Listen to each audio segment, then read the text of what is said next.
Hello बच्चों, let's read a given question. The question says the north pole of a magnet is falling on a metallic ring as shown in the figure.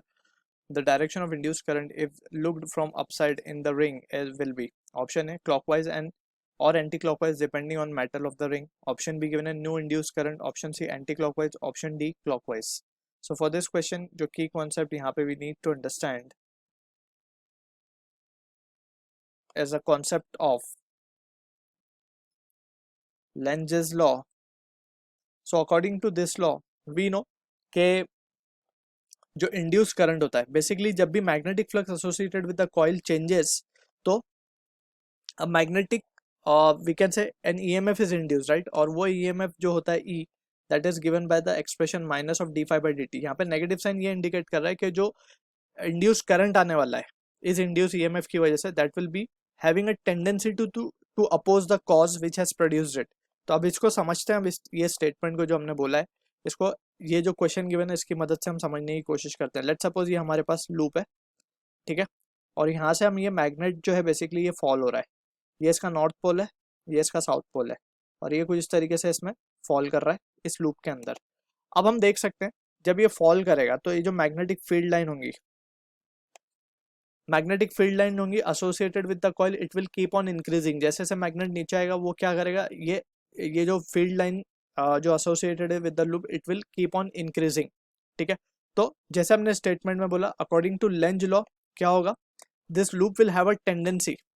ये जो loop है इसके अंदर EMF induce होगा और EMF induce होने की वजह से जो करंट का डायरेक्शन आएगा वो कुछ इस तरीके से होगा, वो इस मैग्नेट को अपोज करेगा क्योंकि हम देख सकते हैं कि मैग्नेटिक ईएमएफ का इंड्यूस होना ये किस कारण हो रहा है. ये हो रहा है due to the motion of this magnet in the downward direction. Motion of magnet in downward direction ये इसका कॉज है बेसिकली. ईएमएफ जो इंड्यूस हुआ है इस लूप के अंदर या फिर करंट जो इंड्यूस हुआ है इस लूप के अंदर उसका कॉज क्या है, किस वजह से हुआ, क्योंकि ये मैग्नेट नीचे गिर रहा था इस लूप के अंदर, right. So motion of magnet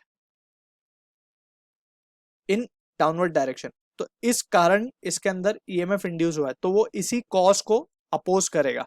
तो ये लूप जो है खुद एक इस तरीके से मैग्नेट की तरह बिहेव करेगा जिसमें हम मान सकते हैं कि ऊपर नॉर्थ पोल होगा, नीचे साउथ पोल होगा. अब हम देख सकते हैं कि ये मैग्नेट जो नीचे गिर रहा है ये इसको अपोज करेगा, इसको फोर्स पीछे की तरफ या ऊपर की तरफ अप्लाई करेगा ताकि मैग्नेट नीचे की तरफ ना गिरे. ठीक है, तो ये बात समझ में आ रही है हमारे. तो अब हम देख सकते हैं कि ये क्योंकि ये नॉर्थ पोल की तरह बिहेव कर रहा है यानी कि इसमें मैग्नेटिक फील्ड लाइन ऊपर की तरफ होंगी, तो ऊपर की तरफ होंगी तो करंट इसमें किस तरीके से इंड्यूस होगा, करंट का डायरेक्शन होगा इसमें एंटी क्लॉकवाइज.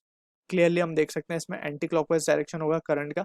सो ऊपर से देखने पे अगर हम इसको ऊपर से देखेंगे ध्यान से so the direction of the current will be anticlockwise. ठीक है, तो option C should be the correct answer for this question.